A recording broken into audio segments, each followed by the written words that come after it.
A very good afternoon to you all, ladies and gentlemen. I hope that you're all good. Today I want to talk to you a little bit about the Day 2 raids of GOFest, and this is a high priority because it's going to be encapsulating every single legendary Pokemon that we have seen in the game so far. There are a lot of them, so knowing what to choose and prioritise is going to be extremely key, considering XL, the fact that there might be quite a diverse pool of raids, the time limit and everything, so I want to give you some tips and what you should be prioritising. So let's jump into it. The bare bones of this are going to be, it's Sunday, July the 18th. You will get 18 in-person free passes, and you'll also get 3 remote passes for free. So 21 free raids for you to utilise, and whether you choose to use them on one specific raid boss or a whole group of them is entirely up to you, but you'd be a fool not to utilise the free passes you're going to be given. It's also a good chance to stock up on some XP because you're going to get 10,000 bonus XP, which on top of that, if you don't Lucky Egg and you use 21 raid passes, that's going to be 420,000 XP for you to utilise.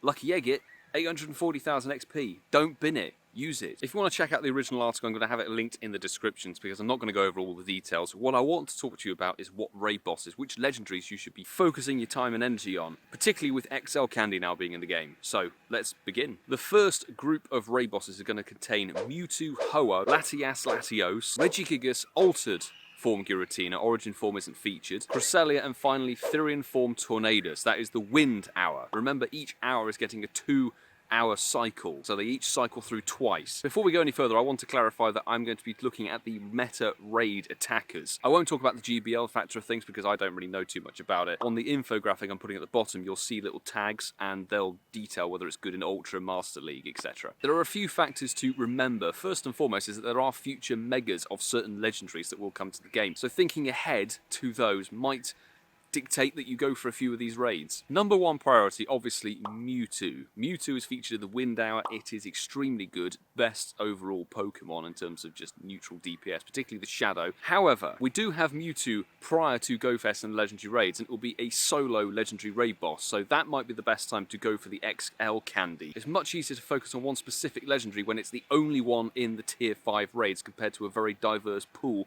of Legendaries, so it might be better to go for the Mewtwo prior to GoFest. Still go for the shiny though. Both Latios and Latias get Mega Forms in the future. Now, there are better Dragon type Megas that will be available in the game later, and there will be better Psychic type Megas available in the game, but I guarantee you these two will probably be the very first Legendary Megas because they're on the lower tier of things. Whether that means you want to go for them is entirely up to you. I'm not going to personally prioritise them because I have a Hundo, I have 2 Hundo Latias and 1 Hundo Latios, but I'm not really going to focus on them. It's not really worth the time. The other one I'm really going to focus on is Altered Giratina. Altered Giratina is going to be a prime focus of mine, probably more so than Mewtwo actually, because Altered Giratina and Origin Giratina both share the same candy form, so when you're raiding for Altered Giratina you're also stocking up on candies and XL Candy for Origin Giratina. And Origin Giratina is the best non-mega ghost type in the game. At the moment, anyway. A side note, I know Altered Giratina is actually extremely good in both the Ultra and Master League PvP. The rest of them are kind of neither here nor there. I know Ho-Oh has a place in Master League, but I'm not really focusing on that. Cresselia is very much, you just need one. Really, it's Ultra and Great League, so you don't need to grind XFL for that. Tornadus is rubbish. Regigigas is rubbish. That's the Wind Hour covered. Next up is the Lava Hour, which is going to contain Moltres, Entei, Heatran, Reshiram, Groudon, Regirock, Therian Form Landorus, and finally Yveltal. Now, within this hour, there's a lot more that you're going to want to go for, potentially. Both Moltres and Entei have Shadow Forms, and they are both extremely good. So whether you want to go for XL for those, Moltres is the best non-mega flying type in the game at the moment, so that's another one potentially. If you want to build up a flying type squad, I might go for a few Moltres raids myself. Heatran I would very much leave in the dust. It's bound to come back at some point. In fact, all of these legendaries are bound to come back at some point as a solo tier 5 raid boss. Heatran is neither here nor there. It's got a lot of resistances, but it's really not worth your time and passes. One I'm definitely going to focus on is Reshiram. People have been wanting Reshiram and Zekrom to come back. Do bear in mind it doesn't have a shiny form yet, and that means that probably, whether it's this year or early next year, it will come back as a solo tier 5 raid boss with a shiny, brand new. So I'm going to definitely focus on Reshiram, but I'm also not too worried about getting as much XL because later down the road, XL will become more readily available for it. Groudon, on the other hand, this thing, when it was in raids earlier this year, it was featured before they did the whole XL Legendary Candy revamp, you know, where you can now get 3 guaranteed XL per catch. Beforehand, when Groudon and Kyogre were here in late January, it was very much the case of it was pot luck. None of us got a lot of XL for Groudon and Kyogre, so Groudon definitely one to look out for. It's also very good in the Master League. It's in the top 3 of the ground type attackers, plus it gets what's called a primal form, which is just another word for a mega form essentially. A mega Groudon will be insane, or primal Groudon. Regirock, leave it in the dust. Therian form Landorus, again, yes, it's a good ground type, but it's non-shiny. It was here earlier this year for a long time, and also it's got to come back with its shiny at some point, so XL Candy grinding for that might be worth waiting for. Yveltal, kind of the same. It was here quite recently, actually, for 2 weeks. There's no shiny available. Take it if you want it. Third type of hour is the Frost Hour. Featured are Kyogre, Lugia, Articuno, Suicune, Regice, Palkia, Kyurem, and the Lake Trio. All 3 of the Lake Trio. Note the Lake Trio will be region locked, essentially, but you can always remote pass into them if you want to get one for the decks. Kyogre, the best water type aside from Megas.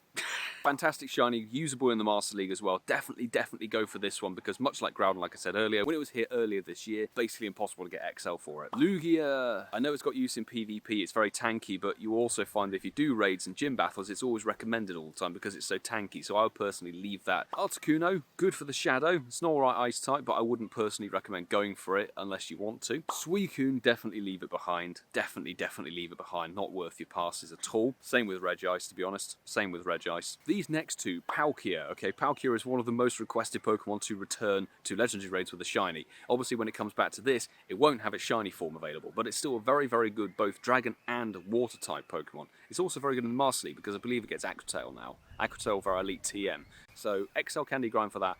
I'm definitely going to go for it. I've got a lucky 98, why not? Bear in mind, I think that this, along with Dialga, will come back in November of this year when the Diamond and Pearl remake games come out on the main series consoles. And Pokemon Go will bound to have an event where shiny Dialga and Palkia make their return to level 5 raids. Sorry, I have to interrupt myself. I'm actually editing this video right now, and it is currently Thursday evening. Pokemon Go actually dropped some information about the Ultra Unlock bonuses for Pokemon GoFest, and the reason that this is actually relevant to what I was just saying about Palkia and Dialga and how I think they were going to come back in November might be a load of bollocks. Down here, the Ultra Unlock. Now, it's structured into 3 sections, and you will note the names. Ultra Unlock Part 1 is called Time. Time and space, those 2 factors are very much affiliated with Palkia and Dialga. They're the legendaries that control those aspects in the Pokemon world. If we complete all of the global challenges and stuff during GoFest, Palkia and Dialga shinies might come out at the very end of July leading into August of this year. So what I was just saying about it coming back in November might be wrong, and in that case, if they are going to come back sooner rather than later, they'll be here on their own. We can raid them hardcore, solo, tier 5 style. You don't need to go so crazy hardcore for Palkia and Dialga during the GoFest Day 2 raids because they will come back pretty much immediately afterwards. That said, it is speculation. We might get shiny Palkia and Dialga sooner than I first thought. And with that, straight back to me.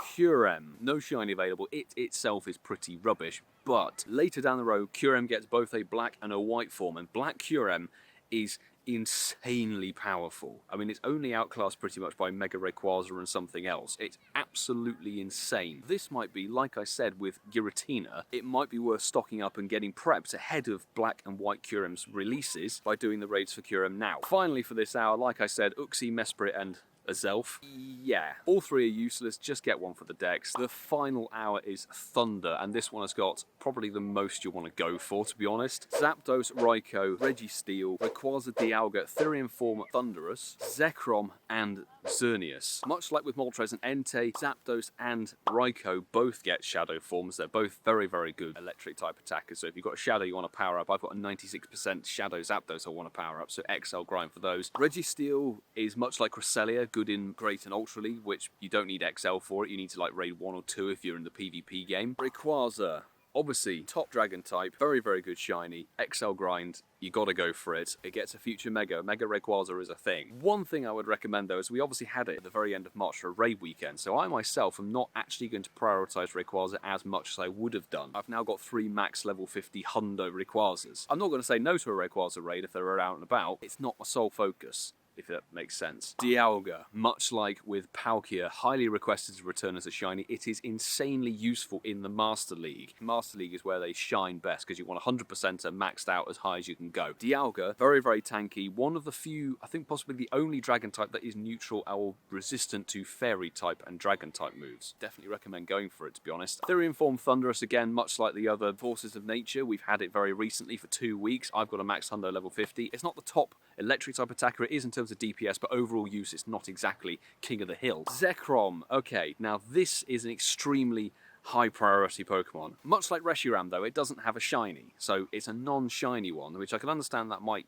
discourage some people. Zekrom and Reshiram will have to come back with shiny forms later down the road. For the time being, this is the top electric type, overall electric type attacker. It's an insanely good dragon type as well. I am 100% focusing on Zekrom. Zekrom is definitely one I'm going to go for. Xerneas, a bit like Yveltal, no shiny potential. It was here very, very recently for 2 weeks. It's actually worse than Yveltal because of the moveset it's compromised with, so I would leave Xerneas behind, to be honest, unless you still need to get one for the dex. So to summarise, in the Wind Hour, I would recommend going for Mewtwo and Altered Giratina. In the Lava Hour, I'm going to go for the odd Moltres and Entei, definitely focusing on Reshiram and Groudon. Those are 2 priority, high priority Pokemon to be chasing. In the Frost Hour, definitely looking for Kyogre raids. I would also throw Palkia into that. And finally, in the Thunder Hour, I'm going to be chasing Zekrom and Rayquaza and Dialga. We might throw in the odd Zapdos and Raikou raid as well. Just had a word of Hundo Darumaka just over there, so I'm going to wrap this video up. So those are my priority tips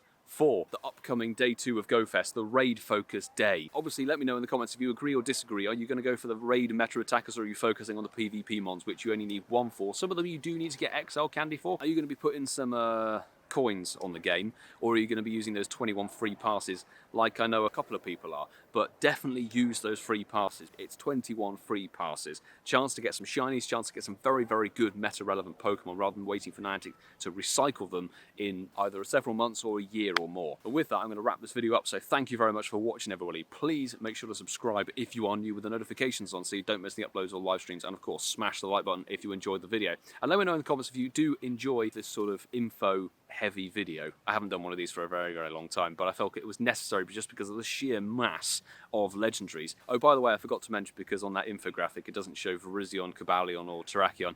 All 3 are pretty useless, to be honest. They're not very good, so don't go for them. But with that, I'll see you on the next video, ladies and gentlemen.